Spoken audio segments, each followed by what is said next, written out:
Yeah, welcome back here. बाकी कहाँ गए?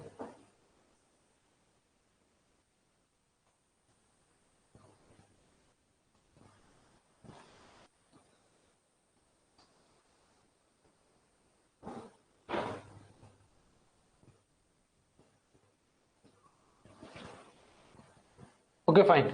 So I'm giving you one question.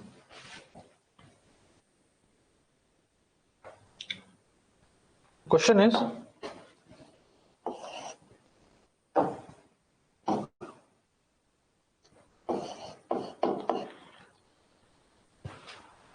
calculate the dimension of the pattern.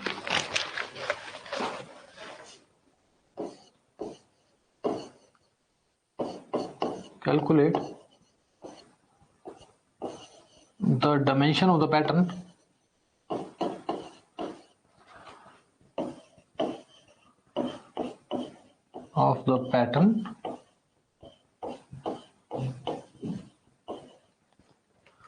for the casting shown below.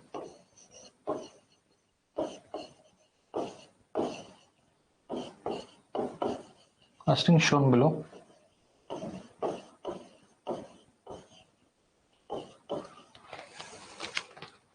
By considering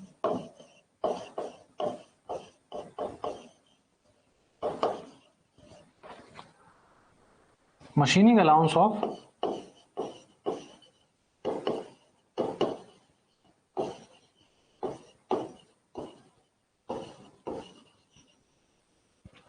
1 mm on each surface.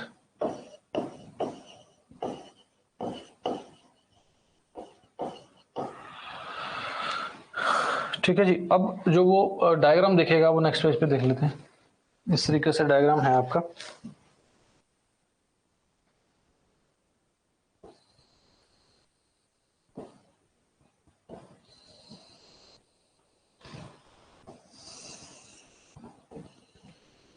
Sorry,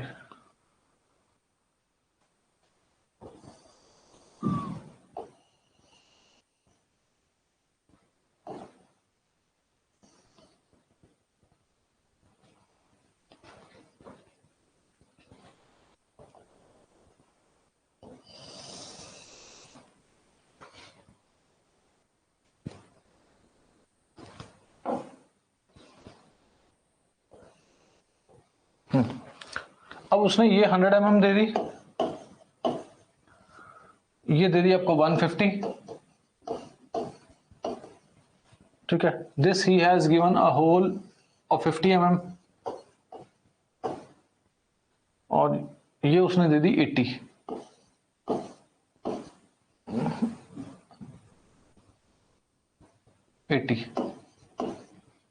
mm।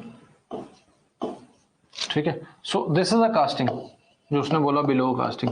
ठीक है, now just tell मी कि pattern का size क्या होगा। फटाफट करिए ये question.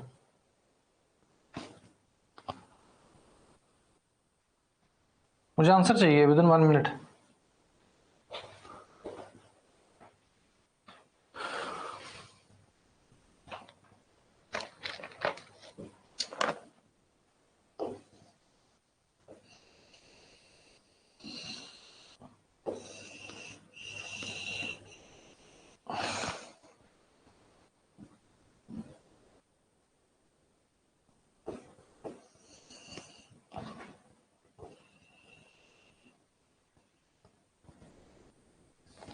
I need an answer in a minute.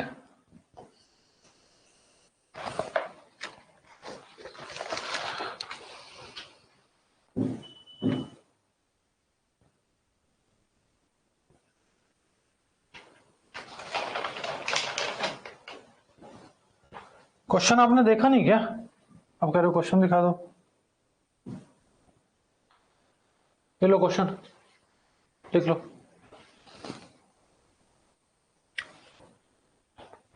Calculate the dimension of the pattern की डायमेंशन कैलकुलेट करनी है for the casting shown below by considering machining allowance उसने दे के रखा है 1 mm का ऑन ईच सरफेस।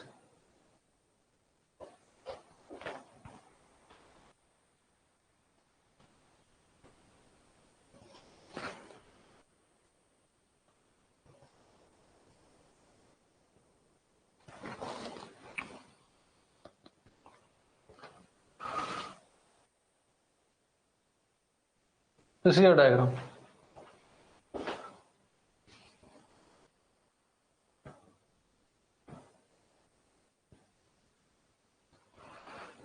ठीक है, फाइन। सो अब साफ साफ पता है कि भाई पैटर्न का साइज निकालना है।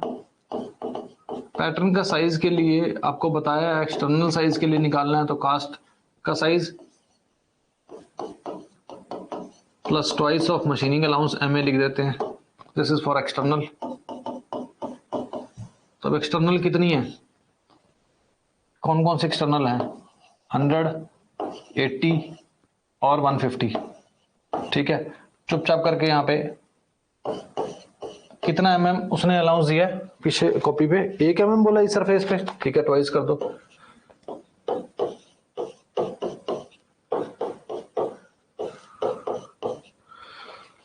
ये दिस इज सीधा लिखो 102, 152, सॉरी 102, 82, 152। ठीक है, और इंटरनल के लिए आपको बताया माइनस कर देंगे, कितना है? 50।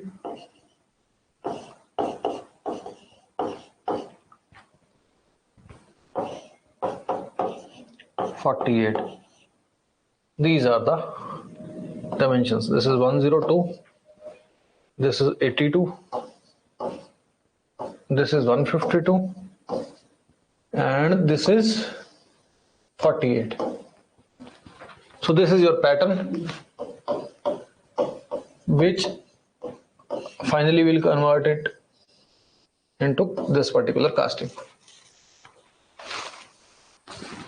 ठीक है, सो आप सभी का आंसर सही है। 102, 82, 48, 152। ठीक है, सो अब ये क्वेश्चन देखो।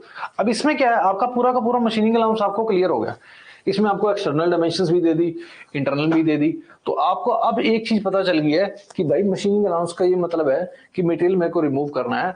तो अगर एक्सटर्नल डायमेंशन से मेरे को मटेरियल रिमूव करना है तो मेरे को साइज बड़ा लेना पड़ेगा, जैसे ये। और अगर इंटरनल से करना है तो मेरे को साइज छोटा लेना पड़ेगा, ताकि वो बाद में बड़ा हो जाएगा जो मेरे को चाहिए। और वो कितना है? वो ट्वाइस ऑफ वो होता है जितना सरफेस उसने गिवन हो। तो this covers your machining allowance. इसमें मैंने 2 क्वेश्चन भी करवा दिए। उससे पहले मैंने ड्राफ्ट अलाउंस आपको बता दिया, उस पर क्वेश्चन बता दिया, और श्रिंकेज का तो क्वेश्चन मैं बता ही चुका हूं। Sorry. So next is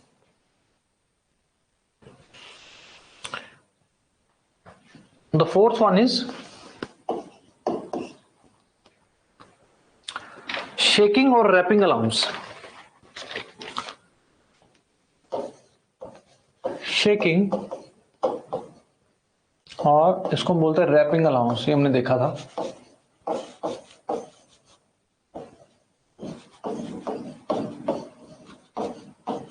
allowance, ठीक है जी। अब ये क्या चीज है, इसको देखते हैं भाई। ये मेरे पास मान लो एक पैटर्न है। This is a pattern. इसके आसपास मैंने सारी सैंड ऐसे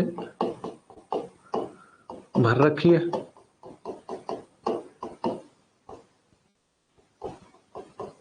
ये मोल्डिंग सैंड है।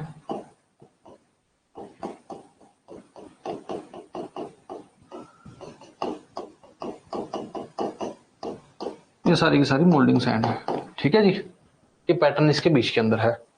यहां पे भी नीचे भी है सैंड।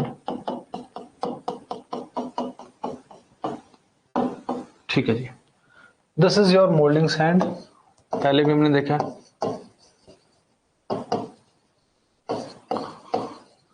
ये आपका पैटर्न है। नाउ लेट अस सपोज मेरे पास ये पैटर्न 100 mm का है। ठीक है जी, अभी मैंने ले रखा है 100 mm का। मैंने पैटर्न बनाया, मैंने डाल दिया जी। उसके बाद जो है मैंने आसपास सारी की सारी मोल्डिंग सैंड इसके आसपास सारी रैम कर दी, सारा ऐसे कर करके डाल दिया जी। अब आपको मैंने थोड़ी देर पहले एक चीज बताई थी कि भाई मैं अगर पैटर्न को निकालना चाहता हूं मोल्डिंग सैंड से, तो मैं डायरेक्टली अगर निकालूंगा तो उसकी सारी की सारी इजी रिमूवल नहीं होगा। उसकी सारी साइड वॉल्स जो है खराब हो जाएंगी, इरोड हो जाएंगी, मिट्टी इधर उधर फैल जाएगी, टूट जाएगा वो कैविटी जो बाद में बनेगी ढंग से नहीं बनेगी, और जब मोल्टन मेटल उस कैविटी में डलेगा, जो कैविटी अच्छे से नहीं बनी, तो जो बाद में कास्ट प्रोडक्ट उससे निकल के आएगा वो भी डायमेंशनलेस होगा, उसकी डायमेंशन नहीं होगी, इधर उधर वो जो चीज चाहिए वो नहीं मिलेगी। ठीक है, तो उसके लिए हम हल्का सा उसमें ड्राफ्ट दे देते थे, हमने देखा। लेकिन होता क्या है, अगर आपने कल की वीडियो थोड़ा सा ध्यान से देखी हो, तो ड्राफ्ट तो जो हम बिल्कुल थोड़ा सा देते हैं वो तो देते ही देते हैं, ठीक है, वो दिखता नहीं है सच, और बिल्कुल थोड़ा सा ड्राफ्ट होता है, 1/2 से 2 डिग्री तक हमने देखा, पता भी नहीं चलता। ठीक है, लेकिन होता क्या है, जब हम पैटर्न को मोल्डिंग सैंड में हमने डाल रखा है ना, तो पैटर्न ऐसे नहीं निकल जाता कि उठाया और निकाल दिया। पैटर्न को, किसी भी चीज को अगर मिट्टी के अंदर धसा हुआ है, खुद सोचो, उसको हमें पहले हल्का सा शेक करना पड़ता है, मतलब ऐसे ऐसे हिलाओ, ऐसे हिलाओ, आप समझ रहे हो। मान लो let us suppose this is my wallet, ठीक है, let us suppose this is my wallet and what I am doing, let us suppose this is my wallet, so what I am doing, this is basically inserted into particularly moulding sand, इसमें sand में है।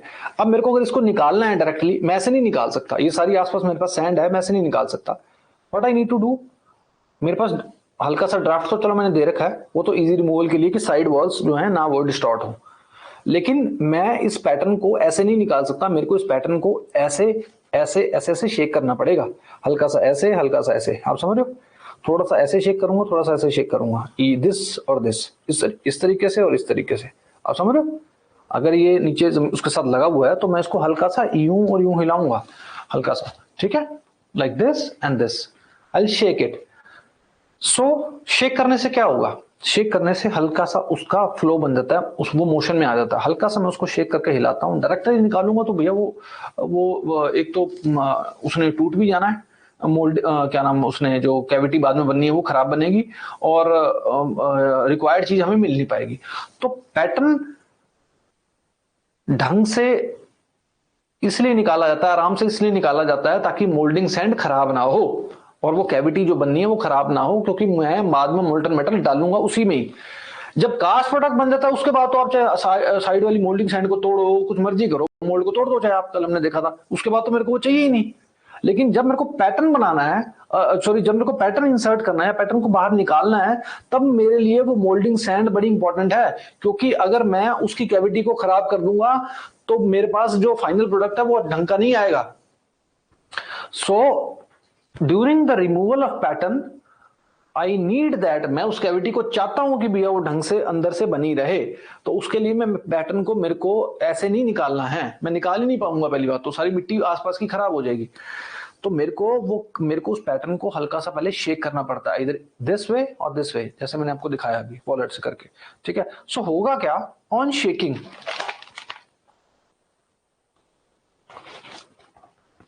On shaking, मान लो shaking के बाद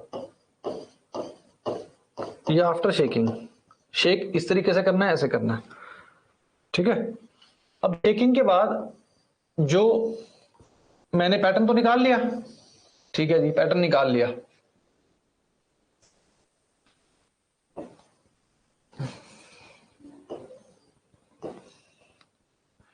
pattern निकालने के बाद ये कैविटी बन गई जो खाली दिख रही है आपको, इसके आसपास वही मोल्डिंग सैंड है। अब ये पैटर्न नहीं है, कैविटी दिखा रहा हूं आपको, जो वो कैविटी क्रिएट हो गई है, ये मान लो मोल्डिंग सैंड है, ये थोड़ा मैंने, ठीक है। अब ये खाली जगह बन गई है वही वाली, मैंने पैटर्न निकाल लिया, मैंने पैटर्न हल्का सा शेक ऐसे किया, ऐसे किया, this way and this way, and I remove the pattern. If I remove the pattern, यहां पर नीचे एक खड्डा क्रिएट हो गया, वो कैविटी बन गई। अब खुद सोच के बताओ भाई साहब कि भाई जब मैं इसको इतना यहां से शेक कर रहा हूं, यहां से शेक कर रहा हूं, तो जब मैं किसी चीज को शेक करता हूं ऐसे ऐसे या ऐसे ऐसे ऐसे और ऐसे ऐसे, है ना, to and fro, back and forth, this way and this way, तो मेरे को खुद एक चीज बताओ कि भाई जब मैंने वो पैटर्न निकाल दिया, शेक करा, शेक करने से क्या हो गया, जब जो कैविटी बनी है उसका साइज थोड़ा सा बढ़ गया है। क्यों, क्योंकि मैंने मिट्टी को इधर शेक कर दिया और इधर शेक कर दिया with the help of pattern. Loose करने से कोई चीज, वो कैविटी जो बनी है, अब जो कैविटी बनी है, भाई कैविटी क्या है, कैविटी इज नथिंग, वो कैविटी में से वो पैटर्न मैंने निकाल दिया, वो कैविटी बन गई, खाली जगह। अब वो खाली जगह जो है उसका जो स्पेस है, बेसिकली मैंने शेक करने से स्पेस को इंक्रीज कर दिया। पहले तो मैं चीज सीधी निकाल रहा था, ऐसे ये निकाल दिया, ऐसे निकाल दिया, लेकिन जब मैं इसको ऐसे से कर रहा हूं, ऐसे से कर रहा हूं, तो वो स्पेस हल्का सा बढ़ जाएगा।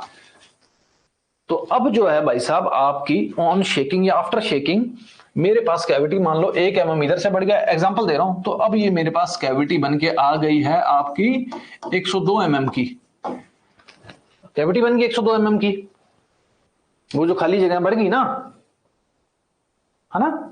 अब खाली जगह जब बढ़ गई है, अब अपने लिए तो यही कैविटी काम की है, क्योंकि इसमें मोल्टन मेटल डलेगा और जो कास्ट प्रोडक्ट निकल के आएगा वो तो इस साइज का होगा। मेरे को चाहिए भैया, मेरे को चाहिए ही नहीं, मेरे को तो कास्ट प्रोडक्ट, मेरे को कास्टिंग भी, I want cast product, cast object जो 100 mm का हो।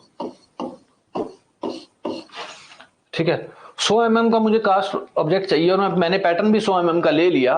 तो मेरे पास जब शेकिंग अलाउंस उसमें मैंने नहीं दिया, मतलब दे दिया, मेरे को पता है कि भाई पैटर्न जब मैं सेम साइज का लूंगा जितना कास्ट ऑब्जेक्ट मुझे चाहिए, तो मैं मूर्ख हूं। वो कैसे कि भाई मेरे को 100 mm का चाहिए, ठीक है जी, मैंने 100 mm का ही पैटर्न ले लिया, ठीक है जी। तो जब मैं शेक करूंगा, मेरे को पता है कि यार शेक करूंगा तो वो कैविटी बढ़ जानी है, बढ़ जानी है, मान लो 1 mm बढ़ गई एग्जांपल के तौर पे।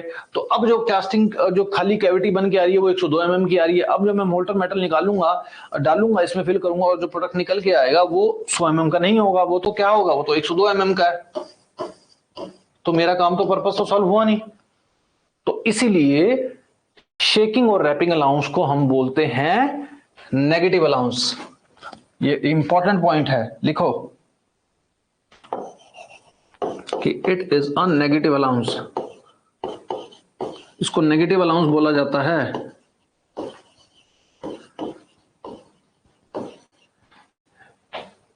ठीक है, तो पैटर्न का साइज जब शेकिंग अलाउंस वो क्वेश्चन में कह के रखता है, तो पैटर्न का साइज जब निकालना हो, तो अगर शेकिंग अलाउंस की बात आएगी, आपको एक ऐसा क्वेश्चन कराऊंगा अभी थोड़ी देर में, जिसमें आपके पास श्रिंकेज अलाउंस भी देके रखेगा, मशीनिंग अलाउंस भी लेके रखेगा, शेकिंग अलाउंस भी देके रखेगा, और फिर पूछेगा कि भैया पैटर्न साइज निकाल के दिखाओ। तब बात बनेगी सारे अलाउंसेस की मिक्सचर क्वेश्चन में। ठीक है, वो अगला क्वेश्चन वही आएगा। तो पैटर्न का साइज क्या करना है, वही, ठीक है, कि भाई कास्ट साइज सिंपल, वही जो हमें कास्ट चीज चाहिए, माइनस ट्वाइस ऑफ क्या चाहिए मेरे को, शेकिंग अलाउंस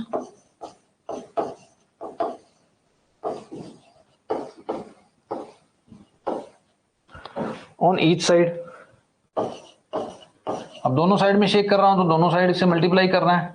अब क्वेश्चन में अगर वो ये कहता है कि भाई ये शेक अलाउंस है, ठीक है, शेक अलाउंस है,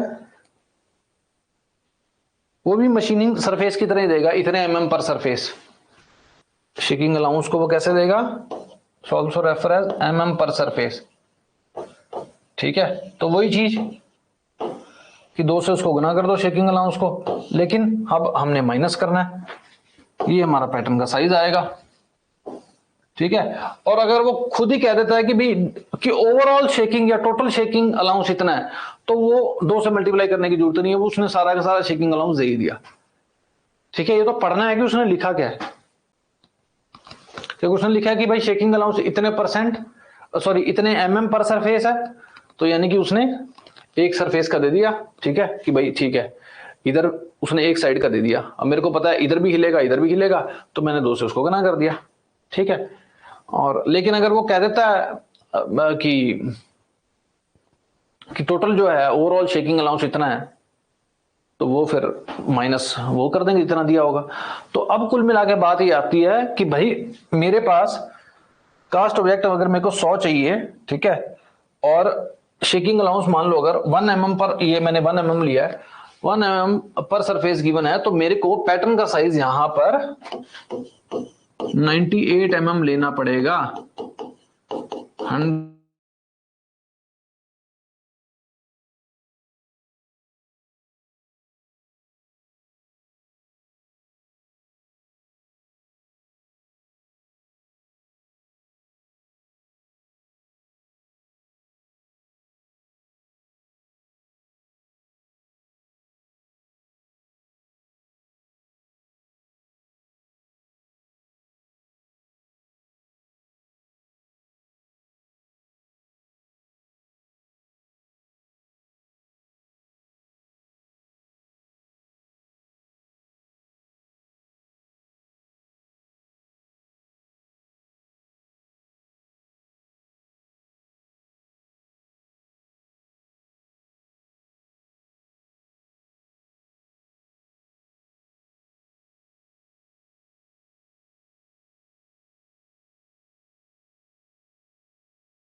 कितनी देर होगी?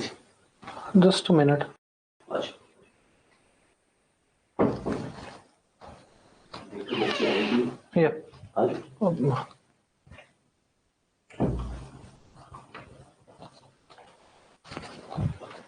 so guys, some technical error was that.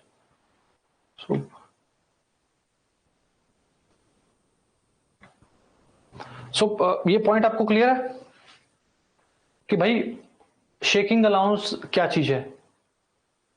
So this point is clear or not?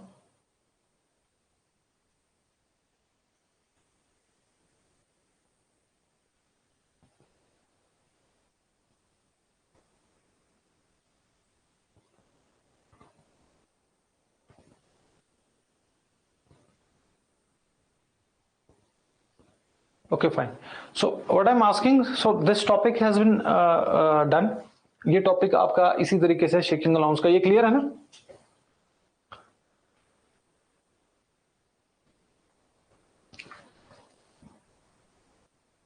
Okay, fine. So moving ahead now, basically, हाँ, I'll write one question. एक न्यूमेरिकल है, अच्छा क्वेश्चन है, उसके अंदर, उस क्वेश्चन के अंदर सारे अलाउंसेस आएंगे, ठीक है? और फिर हम देखते हैं कि whether we are in a position to do that question or not. Okay, so the question is,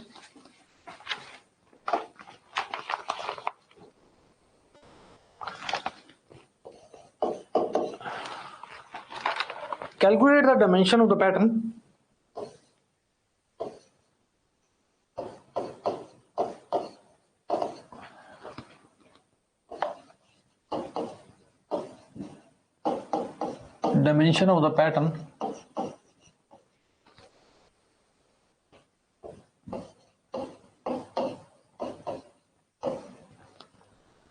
for casting shown below.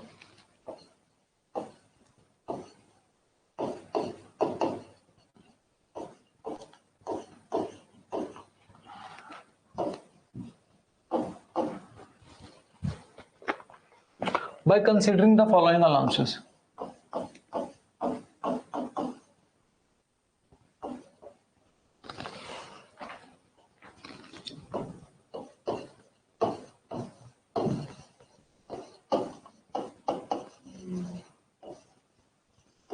Allowances.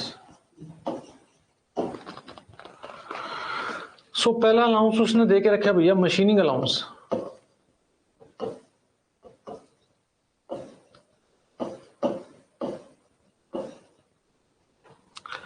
दो mm पर surface,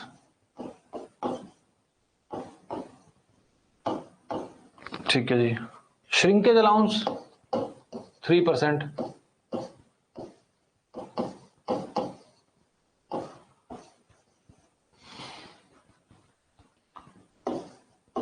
shrinkage allowance is 3%, shaking allowance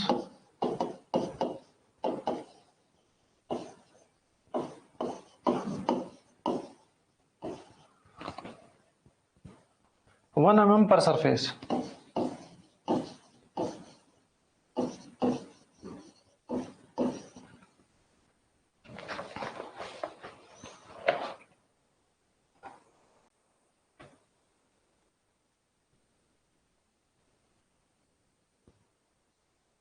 क्या रिकैप क्या करना है? अब धीरज आप कह रहे हैं क्या नहीं आपको समझ आया? वो ड्राफ्ट वो क्या करवाया मैं पिछला, अभी शेकिंग अलाउंस नहीं समझ आया आपको?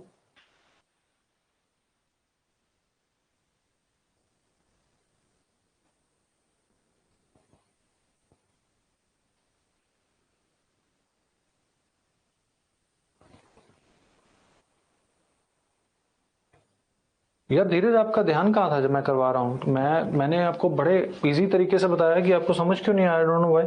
मैं रिकैप कर देता हूँ, बट आई डोंट थिंक कि, देखो यार,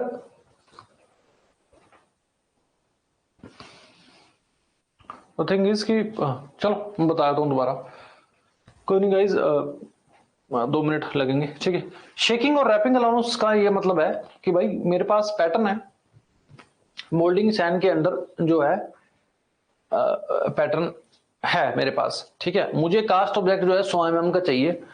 मान लो मैंने पैटर्न भी 100 mm का ले लिया, और मेरे को जब पैटर्न निकालना है तो मैं पैटर्न ऐसे सीधा नहीं निकाल सकता, क्योंकि उसकी मोल्डिंग सैंड सारी की सारी खराब हो जाएगी, और कैविटी जो बाद में बन के आएगी वो डिस्टॉर्टेड आएगी। तो मोल्टन मेटल में जब डालूंगा तो फिर मुझे एग्जैक्ट शेप का ऑब्जेक्ट नहीं मिलेगा। तो इसलिए मुझे पैटर्न को हल्का सा शेकिंग करनी पड़ती है, ऐसे और ऐसे, ठीक है। तो जब शेक करते हैं, शेक करने पे क्या होता है, शेकिंग के बाद जब मैं शेक करता हूं, बेसिकली किसी चीज को ऐसे ही ला रहा हूं, ऐसे ही ला रहा हूं, तो वो जो कैविटी है उसका साइज बढ़ जाता है थोड़ा थोड़ा। तो शेक करने के बाद मान लो 1 mm इधर से बढ़ गया, 1 mm इधर से बढ़ गया, तो बाद में जो कैविटी खाली जगह बनी है, अब जो ये मैंने पैटर्न निकाल लिया, अब जो कैविटी क्रिएट हो गई वो 100 mm की ना बन के 102 mm की बन गई खाली जगह। अब जब मैं मोल्डर मेटल डालूंगा और मेरा पार्ट सॉलिडिफाई होकर निकलेगा, तो वो 100 की जगह 102 का आएगा, क्योंकि 102 की बन गई, क्योंकि वो जो कैविटी थी मैंने उसको हिलाया ऐसे, तो वो खाली जगह सरफेस जो है, जो कैविटी है वो बढ़ गई, उसका साइज बढ़ गया। जब साइज बढ़ गया तो मुझे बाद में 102 का मिल रहा है, तो ये तो मेरे को चाहिए नहीं। तो मैं क्या करता हूं कि मेरे को ऑलरेडी पता है कि भाई मेरे को 100 mm का ऑब्जेक्ट चाहिए, तो मैं अपने पैटर्न को मान लो 1-1 mm मेरे को 1 mm इधर से और 1 mm इधर से, मैं 2 mm जो है उसको एग्जांपल के तौर पे छोटा बनाता हूं। 98 mm का मैं पैटर्न बनाता हूं, और जब मैंने पैटर्न 98 mm का बनाया, अब मेरा पैटर्न जो है सैंड के अंदर है, मेरे को पैटर्न निकालना है, तो मैं उसको ऐसे लूज करूंगा, तो 1 mm वो इधर से लूज हो जाएगा, 1 mm उधर से लूज हो जाएगा। अब जब मैं पैटर्न निकाल लूंगा तो जो कैविटी बच जाएगी अंदर, जो खाली जगह है, वो अब 100 mm की हो गई है, ठीक है। 100 mm की हो गई है तो भैया ठीक है, फिर 100 mm की हो गई है, मटेरियल डालो, अपना पार्ट निकाल लो। तो वहां से ये निकल के आया कि जब आपको पैटर्न साइज निकालना है, ठीक है, और शेकिंग अलाउंस दिया हुआ है, शेकिंग अलाउंस भी उसी तरीके से दिया जाता है जिस तरीके से मशीनिंग अलाउंस दिया जाता है, इतने mm पर सरफेस। 1 mm इधर से, मान लो 1 mm इधर से, तो उसको 2 से गुना करना पड़ता है। तो अगर मान लो शेकिंग अलाउंस 1 mm दे रखा है, तो 1 mm इधर से दे रखा है, 1 mm इधर से, टोटल 2 mm हो गया। तो मेरे को पैटर्न 100 में से 2 mm माइनस करके 98 mm का रखना पड़ेगा। एग्जांपल है ये, डायमेंशन तो कोई भी हो सकती है। 98 mm का पैटर्न जब मैं रखूंगा और बाद में शेक करूंगा, तो वो जब शेक करूंगा तो कैविटी होगी वो 100 mm की बन जाएगी, और बाद में जब मेरा मटेरियल निकल के आएगा वो 100 mm का मेरे को मिल जाएगा। तो कुल मिला के बात ये आती है कि शेकिंग अलाउंस को में पैटर्न का साइज जो है छोटा रहता है, इसलिए हम इसको बोलते हैं नेगेटिव अलाउंस, क्योंकि इसमें से मटेरियल जो है हम ये जो है बेसिकली साइज जो है पैटर्न का छोटा मिल रहा है और नेगेटिव हमें मिल रहा है, ठीक है। So fine. सो नेक्स्ट, अगर मैं ये बात कर रहा था कि ये क्वेश्चन था एक कि डायमेंशन निकालनी है हमें पैटर्न की, और इसका जो डायग्राम है वो ये है।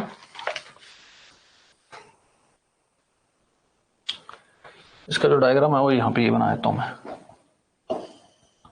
दिस इज अ क्यूब,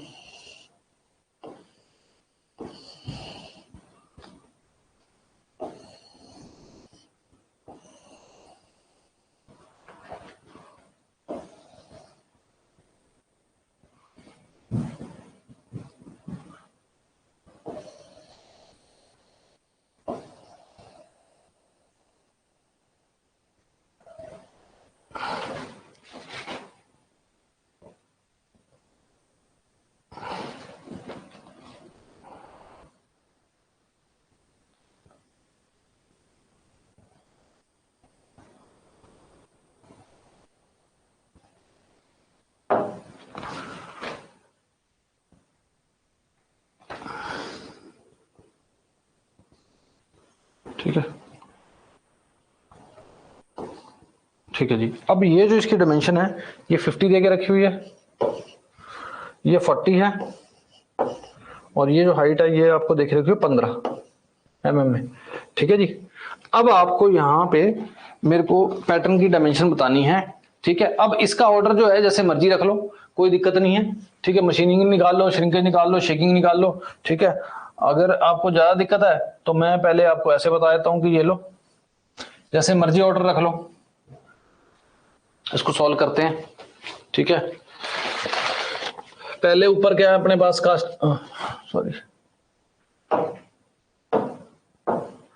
यहाँ पे अपने पास क्या है, कलर इसका ब्लू ले लेते हैं। इधर है अपने पास कास्टिंग, ठीक है जी। कास्टिंग की क्या क्या साइज देके रखे हैं, ऐसे लिख लिया करो। 50 है, और क्या है 40 है, और है जी 15। ठीक है। अब कोई कहता सर मैंने ये वाला, मैंने तो ऐसे नहीं लेना, मैं पहले मशीनिंग अलाउंस लूंगा, मान लो MA लिख दिया, उसके बाद सर मैं शेकिंग अलाउंस भी ले सकता हूँ, मेरी मर्जी है सर, है ना। बाद में मैं श्रिंकेज लूंगा, श्रिंकेज थोड़ा सा,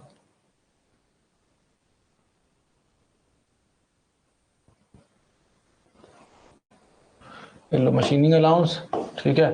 फिर मैं लेता हूँ मान लो शेकिंग अलाउंस, कि सर मैंने ऐसे नहीं चलना, मैं शेकिंग पहले निकाल लूंगा, जो जो मर्जी निकाल लो, कोई दिक्कत नहीं है। श्रिंकेज निकाल लो, एक मिनट है,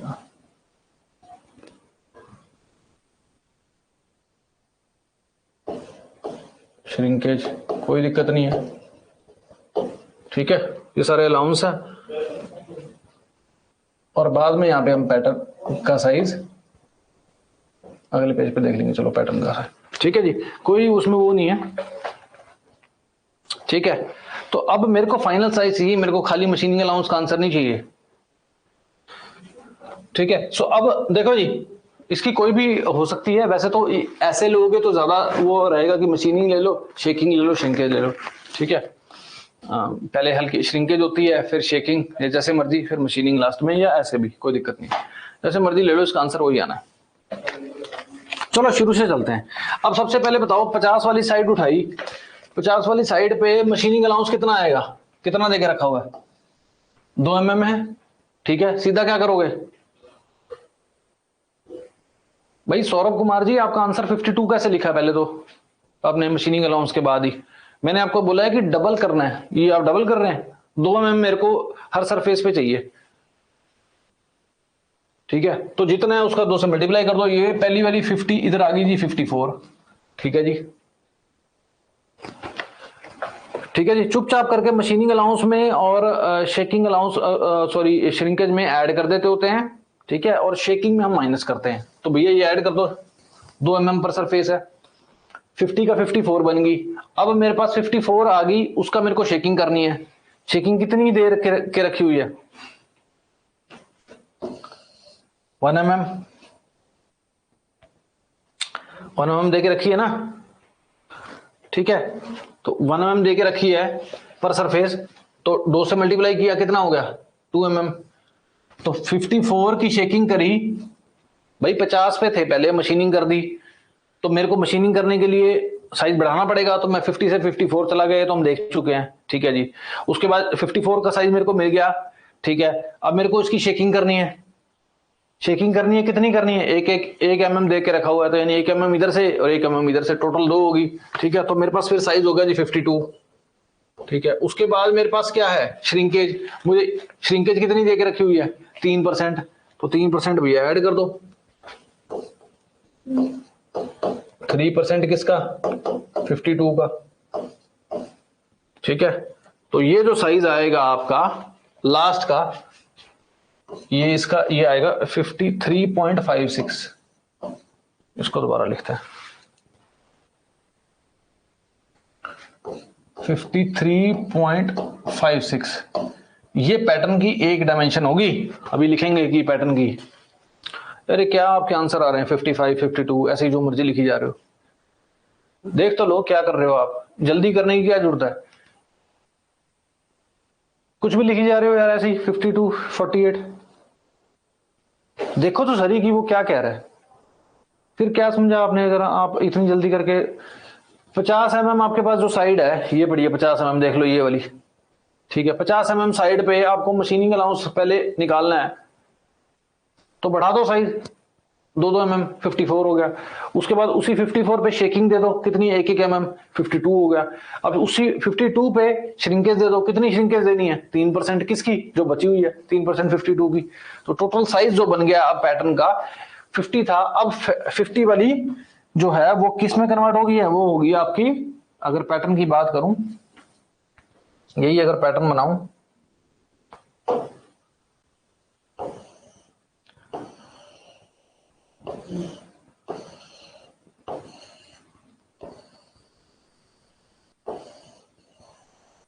तो ये 50 वाली जो आपकी आ गई है पैटर्न, ये पैटर्न है आपका, दिस इज योर पैटर्न,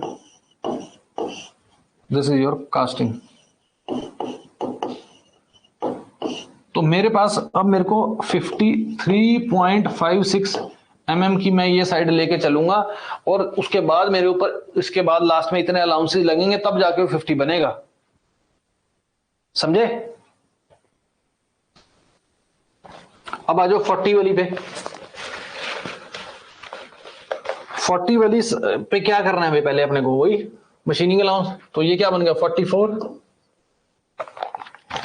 ठीक है जी।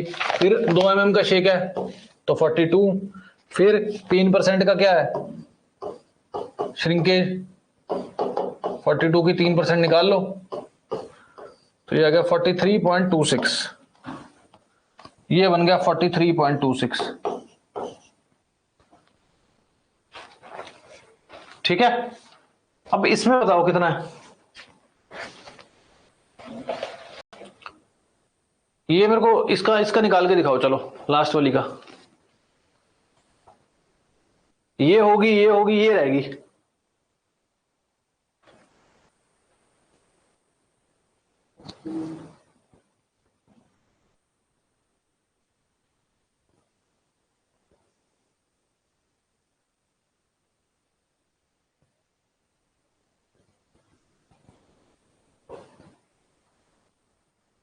बता दो यार।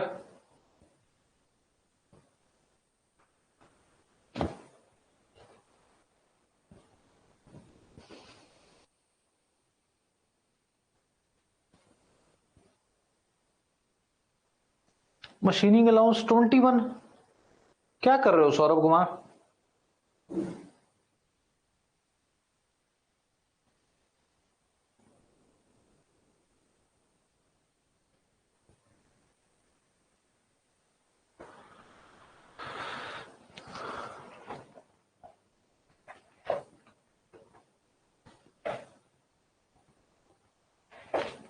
धीरज आपका 19.17 कैसे है?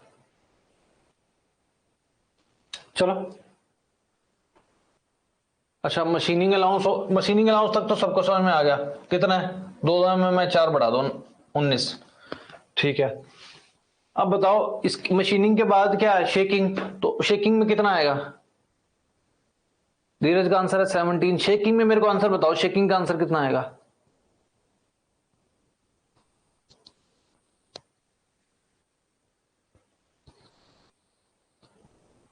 शेकिंग का आंसर बताइए सारे। 17 सौरभ कुमार, बाकी 17 मीना जी का, आपका जल्दी जल्दी सभी लिखिए फिर मैं आपको बताता हूं।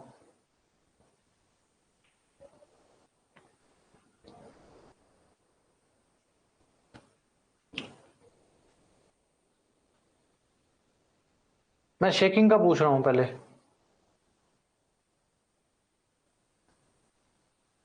बता दो बाकी सारे। चलो सभी को लग रहा है कि भाई आंसर 17 है, ठीक है। तो अब भाई साहब मेरी एक बात सुनो, यहां पे अपना ये माइंड यूज करना होता है। ये मेरे पास पर्स पड़ा है, ये पैटर्न है, this is a pattern, late us suppose this is a pattern, ठीक है। मैंने पैटर्न को, ये 19 mm पे मैं खड़ा हूं यहां पे शेकिंग पे, ठीक है जी। चलो पहले 54 पे आ जाते हैं। 54 पे है, शेकिंग अलाउंस दिया 1 mm इधर 1 mm इधर, 52 आ गया, तो ये वाली साइड तो कवर होगी, इस पे शेक, इस पे शेक, ठीक है जी। अब 40 पे आ जाओ, मान लो 40 पे इधर शेक दिया, इधर शेक दिया, सॉरी 44 पे आ जाओ, 44 पे खड़े थे ना, 44 पे आगे इधर शेक दिया, इधर शेक दिया, तो साइज आपका बन गया 42, ठीक है जी। अब आ जाओ 19 पे, अब आपकी ये साइड कवर होगी, ये साइड कवर होगी, अब कौन सी साइड रहेगी? ये हाइट वाली साइड। तो भाई साहब मेरे को एक बात बताओ, जब पैटर्न इसके साथ अटैच है अपनी सैंड के साथ या उस पे पड़ा है, तो मेरे को पैटर्न को जब निकालना है तो मेरे को तो सिर्फ श्रिंकेज शेकिंग की जरूरत ऐसे ऐसे और ऐसे ऐसे ही चाहिए। मैं आपको पहले ही बता के रख रहा हूं, मैं ऐसे ऐसे शेक कब से करूंगा उसको यार, ऐसे ऐसे तो शेक करूंगा ही नहीं मैं उसको, ऐसे शेक करूंगा तो वो निकल ही जाएगा, मेरे को पैटर्न थोड़ी निकालना है। तो शेकिंग हमेशा फॉरवर्ड ऐसे और ऐसे दी जाती है, ऐसे का तो शेकिंग को मतलब ही नहीं है, नीचे का तो कोई लॉजिक ही नहीं है और ऊपर का भी कोई लॉजिक नहीं है। शेक उसको सिर्फ ऐसे और ऐसे किया जाएगा, वर्टिकल डायरेक्शन में शेकिंग नहीं दी जाती, ठीक है। तो शेकिंग वर्टिकल डायरेक्शन में अलाउड नहीं होती है, इसलिए भाई साहब ये 19 का 19 ही रहेगा, कोई शेकिंग अलाउंस देने की जरूरत नहीं है इस पर्टिकुलर डायरेक्शन में, इस वाली डायरेक्शन में। ये देखो ये वाली डायरेक्शन में शेकिंग का कोई मतलब ही नहीं है।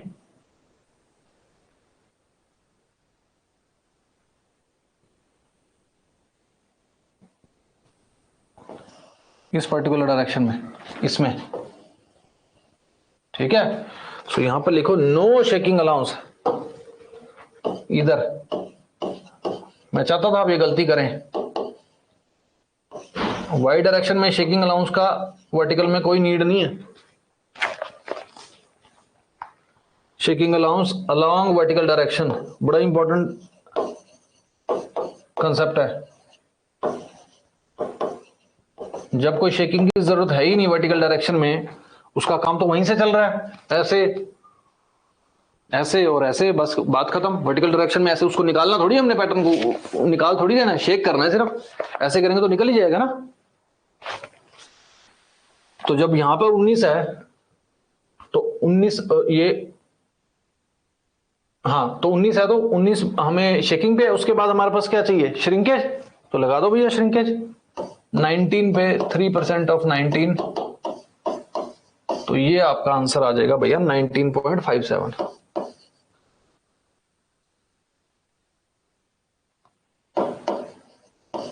ये आपकी नई डायमेंशन आ गई 19.57। तो ये आपके पैटर्न की डायमेंशन नहीं है सारी।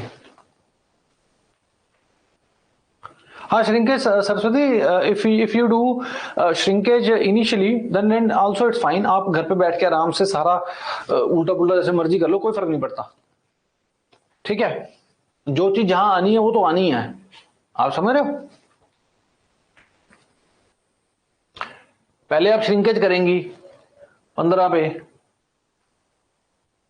ठीक है, तो 15 पे जितने श्रिंकेज ऐड कर दीजिए, फिर जो करना वो कर दीजिए, उसके बाद वो आंसर वही आना है, ठीक है। जो अलाउंस देना है वो देना ही है।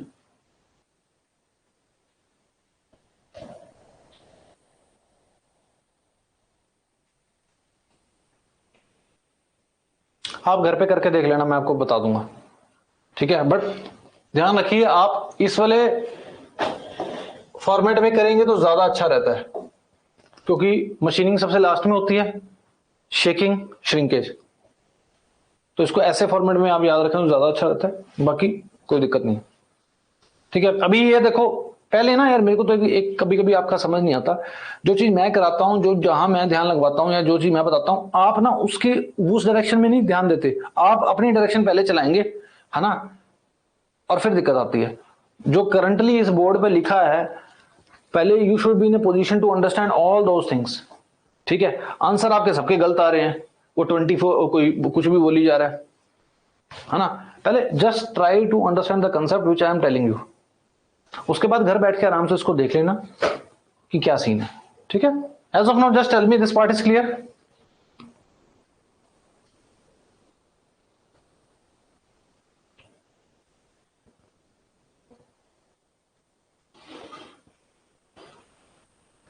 दिस वॉज इंपॉर्टेंट क्वेश्चन जिसमें सारे जो हैं अलाउंसेस मैंने आपको कवर करवाए हैं।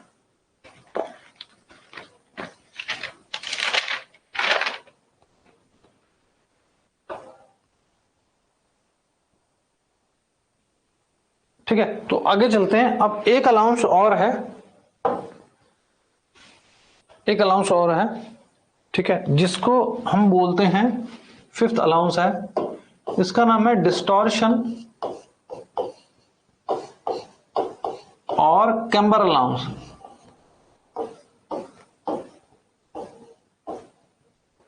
कैम्बर अलाउंस,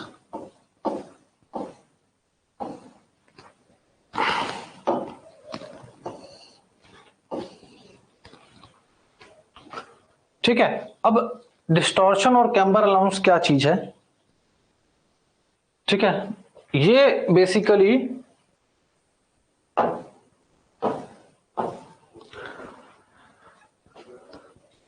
इसको हम बोलते हैं non calculative allowance.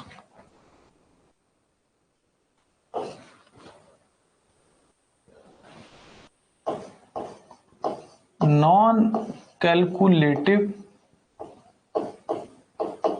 Allowance,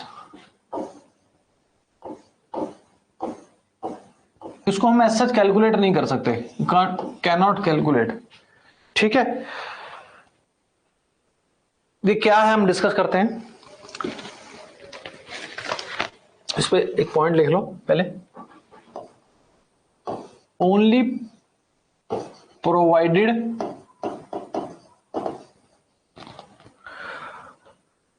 on the basis of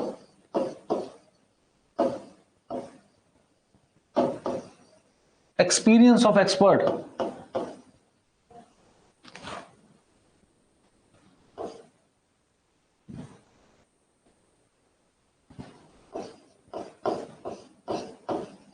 experience of expert,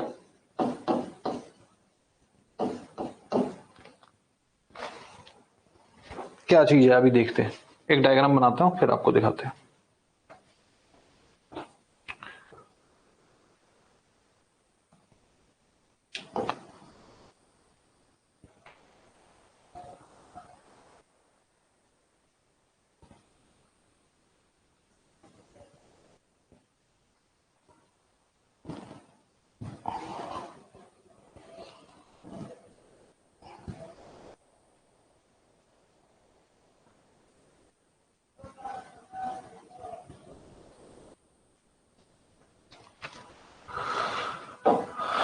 Now what I'm trying to do is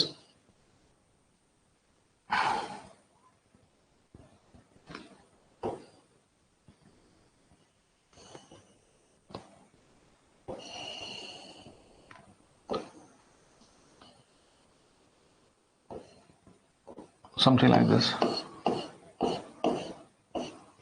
So मेरे को ये प्रोडक्ट जो है इस तरीके का जो मैंने बनाया है, ये मेरे को कास्ट करना है। I want to cast this. This is my cast object. तो मैं क्या करता हूं, इस तरीके का कास्ट मेरे को अगर चाहिए तो मैं इस तरीके की कैविटी बनाता हूं, उसमें जो है मोल्टन मेटल डालता हूं और मेरे को जो है कास्ट ऑब्जेक्ट मिल जाता है। लेकिन होता क्या है, इफ आई टॉक अबाउट कि कभी कभी या कभी कभी का generally non uniform cooling rate के कारण, कि भाई कूलिंग रेट यूनिफॉर्म नहीं है या टेम्परेचर डिफरेंस के कारण, ठीक है, कि कूलिंग रेट यूनिफॉर्म नहीं है टेम्परेचर डिफरेंस के कारण, बेसिकली मैं कहूं तो होता क्या है, यूनिफॉर्म कूलिंग रेट नहीं है तो जो ये मेरे पास कैविटी बनी है, इस तरीके से मैंने कैविटी बनाई है, तो कूलिंग रेट यूनिफॉर्म नहीं है तो क्या होता है, प्रोडक्ट इस तरीके का बनने के बजाय थोड़ा सा इस तरीके का बन जाता है।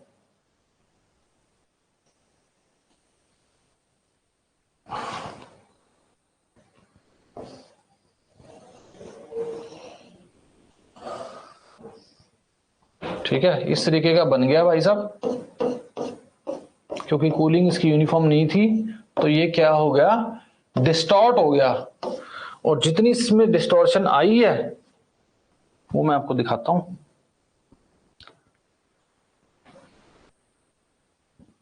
इस तरीके से इतनी इसमें डिस्टॉर्शन आ गई यहां से और इतनी इसमें यहां से, ये देखो, ठीक है, एक्चुअल में ये यहां आना चाहिए था तो ये इतनी इस पे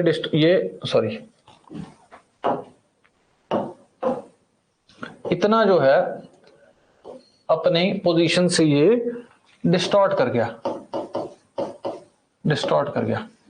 अब होता क्या है कि भाई ये क्या हमने लिखा है, इसको देखते हैं। हमने लिखा है डिस्टॉर्शन और कैम्बर अलाउंस।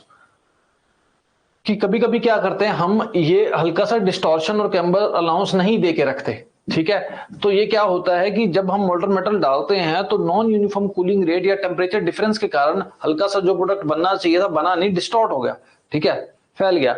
अब इसकी ऐसा कोई कैलकुलेशन नहीं है कि भाई क्या नाम की ये कैसे डिस्टॉर्शन आ गया, ये नॉन कैलकुलेटिव अलाउंस है। तो जो बंदा 20 साल से किसी चीज को बना रहा है, मोल्टन मेटल डाल रहा है और वो करी जा रहा है काम, कास्टिंग पे लगाओ, उस बंदे को देखते ही पता है कि भाई इस पर्टिकुलर मटेरियल में या इस पर्टिकुलर मेटल के लिए हल्की सी डिस्टॉर्शन आने वाली है। उसको देख के पता है, क्योंकि उसका एक्सपीरियंस है, ये लिखा है मैंने यहाँ पे, only provided on the base experience of expert. उसको पता है कि भाई इसमें इस वाले मटेरियल के अंदर या इस वाले मेटल के अंदर अगर मोल्टन मेटल में डालूंगा तो डिस्टॉर्शन आएगी इतनी सी। तो वो पहले से क्या करके रखता है, खुद ही एक्सपीरियंस के बेस के ऊपर अपने, वो क्या करता है, पहले ही हल्का सा कैम्बर दे के रखता है इस तरीके से। ऑलरेडी वो मटेरियल को जितना उसने इतना डिस्टॉर्शन आ रहा है ना, तो वो अगर मान लो, मैं भी आपको दिखाता हूं, एक मिनट, वो क्या करके रखेगा इस तरीके से, अंदर को पहले ही लेके रखेगा।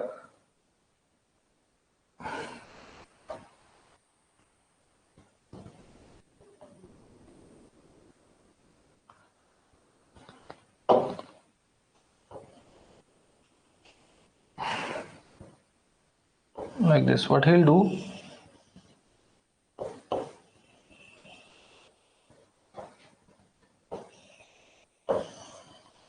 ज्यादा होगा थोड़ा सा,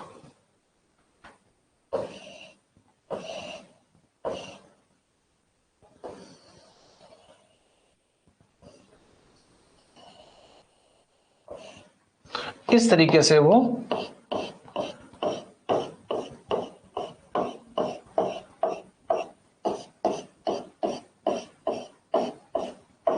ऑलरेडी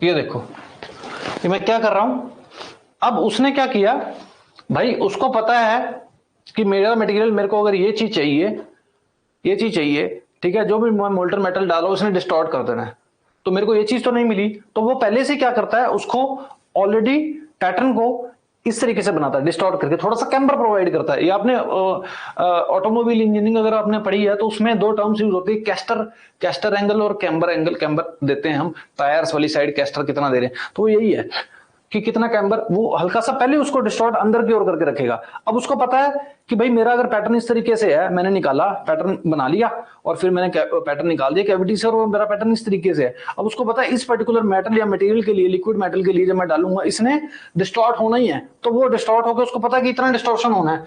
तो जब इतना डिस्टॉर्शन होना है, उसको पता है कि इतना डिस्टॉर्शन होना है, ये देखो, ये इतना डिस्टॉर्शन उसको पता है होना है, ये देखो। तो पहले ही उसने इस तरीके की शेप लेके रखी कि भाई जब डिस्टॉर्शन हो तो चीज ऐसे सीधी हो जाए। पहले अगर सीधा लेकर रखूंगा तो ऐसे चला जाएगा। तो इसका यही सिंपल है कि पहले अंदर ऐसे है, ऐसे लेके रखो, और जब डिस्टॉर्ट होगा मटेरियल वो उतना डिस्टॉर्ट हो जाएगा जितना जो मेरे को फाइनल साइज चाहिए, ठीक है। तो after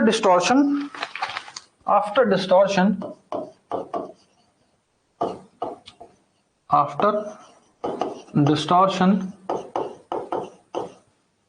we get final shape. ये अगर इस तरीके का मेरे पास पैटर्न है तो जब मेरे पास डिस्टॉर्शन आएगी तो मुझे ये वाली शेप मिल जाएगी। सो अब इस तरीके का कैम्बर और जो डिस्टॉर्शन जो हल्का सा दे के रखा जाता है, वो एज सच कोई उसकी कैलकुलेशन नहीं है, लेकिन जो एक्सपर्ट बंदा बैठा है इतने टाइम से कोई चीज कर रहा है, उसको पता है कि इस पर्टिकुलर मेटल के लिए, इस पर्टिकुलर मटेरियल के लिए मुझे पैटर्न इस तरीके का बनाना पड़ेगा ताकि अगर हल्का सा डिस्टॉर्शन आए तो मेरा काम चल जाए। तो ये बेसिकली सिर्फ इतना सा है आपको बताने के लिए कि डिस्टॉर्शन अलाउंस क्या होता है, कैम्बर अलाउंस क्या होता है, ठीक है। और इसकी कोई ऐसा कोई कैलकुलेशन नहीं है, it is on the experience of the expert only, ठीक है। सो दिस डिस्टॉर्शन अलाउंस के बाद this covers all the allowances whether it is in the terms of shrinkage allowance की बात करूं, फिर ड्राफ्ट अलाउंस, मशीनिंग अलाउंस, फिर हमने शेकिंग अलाउंस या ये डिस्टॉर्शन और कैम्बर अलाउंस, ये बड़ा ही इंपॉर्टेंट टॉपिक रहता है क्योंकि इसमें से क्वेश्चन देखो आपको मैंने दिखाए हैं कि नॉर्मली पूछ लेगा पैटर्न का साइज, ये साइज, वो साइज, इतना अलाउंस देके रखा है। ये मैंने आपको लगभग सारे पार्ट आपको क्लियर कर दिए हैं। अब छोटा सा क्वेश्चन कोई भी आ जाए, आप 1 सेकंड लगाएंगे उसको करने में। सो ये आपका सारा टॉपिक्स है जिसमें जो है आपका सारे अलाउंसेस कवर हो गए हैं। ठीक है, अभी थोड़ा सा टाइम बचा हुआ है तो मैं एक छोटा सा टॉपिक है वो ले लेता हूं। वो ये है कि अगला टॉपिक अगर मैं बात करूं, बाकी टाइप्स ऑफ पैटर्न है वो हम नेक्स्ट क्लास में डिस्कस करेंगे। उससे पहले पैटर्न जो हम यूज करते हैं उसका मटेरियल क्या है उस पर एक हल्का सा लिख लेते हैं कि मटेरियल्स ऑफ पैटर्न, पैटर्न के मटेरियल्स क्या क्या होने चाहिए या क्या होते हैं। मटेरियल ऑफ पैटर्न कि पैटर्न किस मटेरियल का बनाया जाता है। देखो depending upon the type of application pattern अलग अलग तरीके का बनता है। पैटर्न वुड का भी पैटर्न होता है, ठीक है, पैटर्न किसी और चीज का भी बनता है। तो चलो लिखते हैं पहले वुड का pattern. Pattern can be of would, would का पैटर्न भी बनता है, कल हमने देखा था।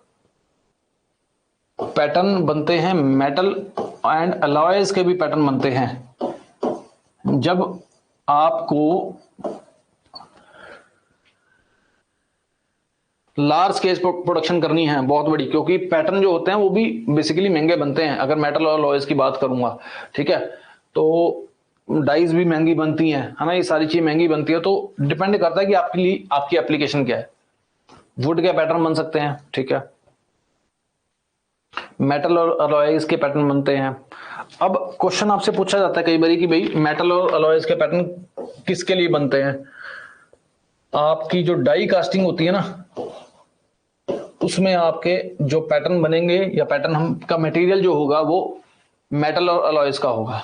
ये ध्यान रखना।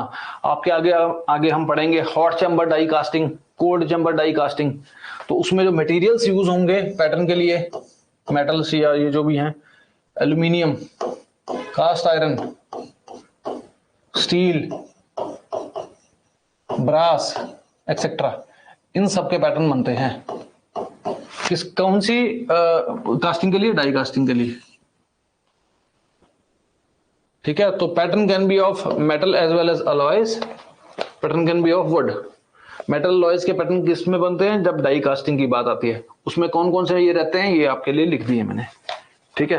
पैटर्न जो है प्लास्टिक के पैटर्न भी बनते हैं। प्लास्टिक के पैटर्न वो कब बनते हैं उसकी अपनी एप्लीकेशन आएगी। तो प्लास्टिक में कौन कौन से प्लास्टिक हम यूज कर सकते हैं? पॉलीस्टाइरीन,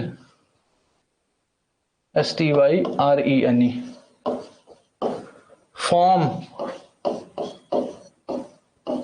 प्लास्टिक की फॉर्म, PVC, पॉलीविनाइल क्लोराइड की चीजें, थर्मोकोल यूज करते हैं हम।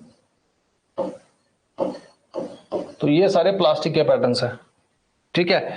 उसके बाद आपके वैक्स का पैटर्न भी यूज होता है। ये बहुत इंपॉर्टेंट, ये 50 बारी पूछा गया क्वेश्चन कि भाई ऐसी कौन सी कास्टिंग है जिसमें हम वैक्स का पैटर्न यूज करते हैं। बहुत इंपॉर्टेंट क्वेश्चन है, ठीक है। उसका आंसर है इन्वेस्टमेंट कास्टिंग। इन्वेस्टमेंट कास्टिंग ऐसी कास्टिंग है जहां पर हम वैक्स का पैटर्न यूज करते हैं। ये क्वेश्चन बहुत बारी आया हुआ है, फिर से आ सकता है कि भाई ऐसी कौन सी कास्टिंग है जहां पर पैटर्न वैक्स पैटर्न यूज किया जाता है। तो इन्वेस्टमेंट कास्टिंग वो वाली कास्टिंग है, याद रखना, ये इंपॉर्टेंट है। उसके बाद लास्ट है एक मरकरी। वैसे अपने पार्ट में नहीं है लेकिन फिर भी इस पे एक बारी क्वेश्चन आया हुआ है, HG मरकरी। मरकरी के भी पैटर्न बनते हैं। अब ये कहोगे मरकरी के कैसे पैटर्न बनेंगे, उसका एक अपना तरीका है, वो हमें जानने की जरूरत नहीं है। हमें सिर्फ इतना पता होना चाहिए कि मरकरी HG के पैटर्न भी बनते हैं और उस कास्टिंग को बोलते हैं मरकास्ट कास्टिंग। ये आपके पेपर में एक बारी क्वेश्चन आया हुआ है पुराना कि भाई मरकास्ट कास्टिंग में मेटल जो पैटर्न बनता है उसका मटेरियल क्या होता है? मरकरी। या मरकरी जिस पैटर्न जब मरकरी पैटर्न हम यूज करते हैं तो ऐसी कास्टिंग को क्या बोलते हैं? मरकास्ट कास्टिंग। ये भी क्वेश्चन आया हुआ है।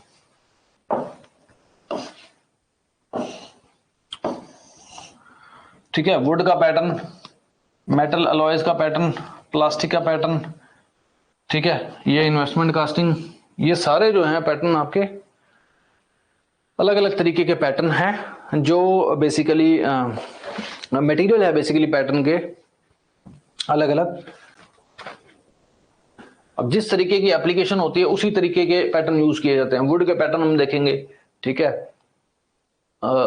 लकड़ी के पैटर्न यूज किए जाते हैं, मेटल के pattern, die casting, hot chamber die casting, cold chamber die casting ये पढ़ेंगे, प्लास्टिक के पैटर्न है, वैक्स के पैटर्न यूज किए जाते हैं, मरकरी के, है ना। तो मैंने आपको यार धीरज कुमार जी अभी बोला है कि भाई मरकरी का पैटर्न कैसे यूज करेंगे, वो लिक्विड है मुझे भी पता है, तो इसका जो तरीका है पैटर्न बनाने का वो हमें जानने की जरूरत ही नहीं है। अपने एग्जाम पॉइंट ऑफ व्यू से सिर्फ इतना ध्यान रखिए कि भाई मरकरी का पैटर्न भी बनता होता है और ऐसी कास्टिंग को बोलते हैं मरकास्ट कास्टिंग। कुछ चीजें जानने की जरूरत नहीं होती क्योंकि उसका आपके एग्जाम से लेना देना नहीं है। कोई नहीं पूछेगा आपसे कि मरकरी तो लिक्विड असर पेपर में आ जाएगा कि वो उसका पैटर्न कैसे बनाया जाता है। Nobody will ask you, but somebody will definitely ask you कि भाई इस कास्टिंग में ये यूज होता है। Are you getting point? So sometimes it's very important, it becomes very important कि need not to focus on those things which are not even important for you. Just blindly focus on the things which are being told by the professor to you. Okay, so the person standing over here knows everything कि what is important for you. So just focus on all those things. Believe me, if you focus only on those particular things which are being told to you in this particular class, more than enough. लेकिन इसको अच्छे से करिए, ठीक है। अब इस पे 50 बारी क्वेश्चन आया हुआ है कि भाई इन्वेस्टमेंट कास्टिंग में पैटर्न किसका यूज होता है, वैक्स पैटर्न। अपने को जानने की क्या जरूरत है यार, वो बनता कैसे कैसे, बस काम खत्म। अपना काम है, अपने को पता होना चाहिए, क्वेश्चन निकल जाए, दैट्स इट। जहां पर टेक्निकलिटी की जरूरत पड़ती है मैं वहां पर जरूर बताता हूं, जहां पर रिक्वायरमेंट नहीं है मैं वहां पर इसलिए स्किप करता हूं क्योंकि उसका कोई लॉजिक नहीं है। कोई सब्जेक्ट उठा लो आप, कास्टिंग उठा लो, हीट ट्रांसफर उठा लो, कोई भी उठा लो, प्रोडक्शन उठा लो, अगर आप उस सब्जेक्ट को पढ़ने बैठेंगे तो किसी सब्जेक्ट को खत्म करने का कोई अंत ही नहीं है, समुंदर है सारे। Getting point? So it depends कि हमें उसमें से चाहिए क्या।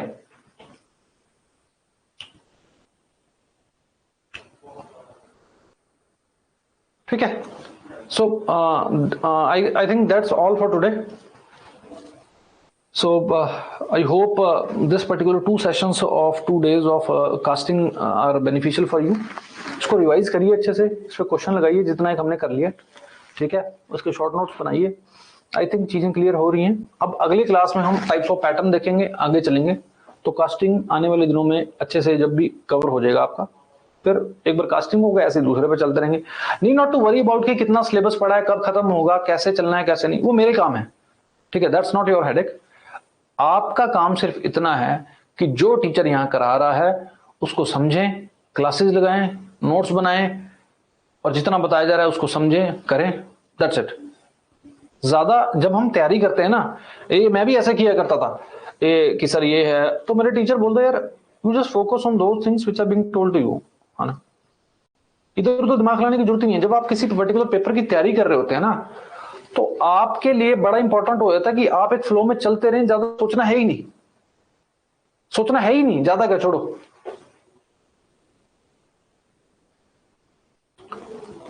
यार मैंने अलाउंसेस के सारे न्यूमेरिकल कवर कर दिए हैं बेसिकली, आप खुद भी तो ट्राई करिए, पहला तो दिन है आज, बाकी और होंगे तो मैं देख लूंगा।